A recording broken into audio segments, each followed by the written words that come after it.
قصه میکنن هارون الرشید خلیفه پنجم بنی عباس، بسیار خلیفه مشهور و معروف است.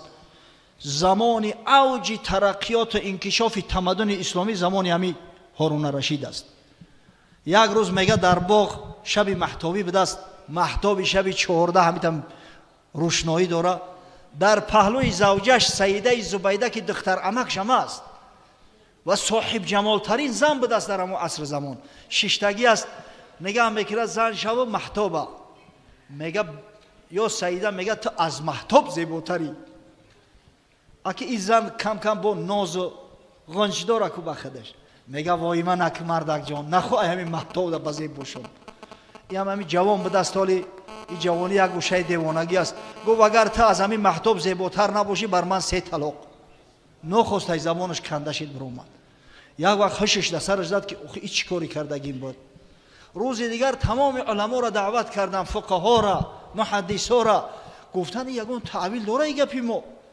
من قسم خوردم بس طرف زنم که اگر از مهتاب خوشرو نباشی تو بر من 3 طلاق. همه عاجز موندن.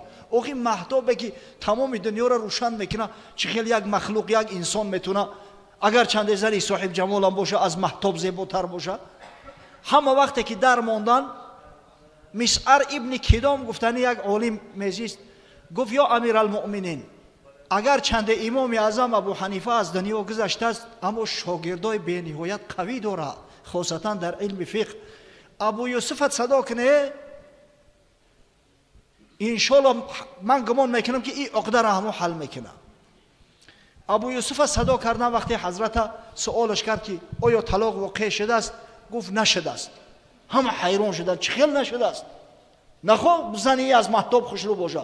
گفت به یگان شک و شبهه چی جای زنی ای، همین زنگی کمترین ای مهتاب خوشروتر ای. ولی که این سیده زبیده صاحب جمالترین زن است. گفتن تو چی دلیل داری به این دعوات؟ گفت آیه قرآن لقد خلقنا الانسان فی احسن تقویم، بیشک ما آدم در نیکوترین زیباترین صورت خلق کردگیم. یعنی آدم از مهتاب هم خوشرو است، از آفتاب هم خوشرو است، از جین و پری و اجینه و از همه خوشروتر است. وقتی عقل ذکاوت دید، وقتی فقه دید، گرفت حضرت قاضی بغداد تعیینش کرد و بعدا وقتی که هنر استعدادش که باز شدن گرفت، آخر الامر قاضی القضات خلافت شد، قاضی القضات خلافت اسلامی. خدا رحمت مغفرتش کند. خوبتر است نقشبندی ازل، هیچ نقشی نبست از اول. نعمتش بهترین صفت به تو داد، شرف و جود معرفت به تو داد. رحمت و شفقت و مروت و حلم، غیرت و همت و عطوفت و علم در وجود تو جمله موجود است. این همه لطف جود معبود است.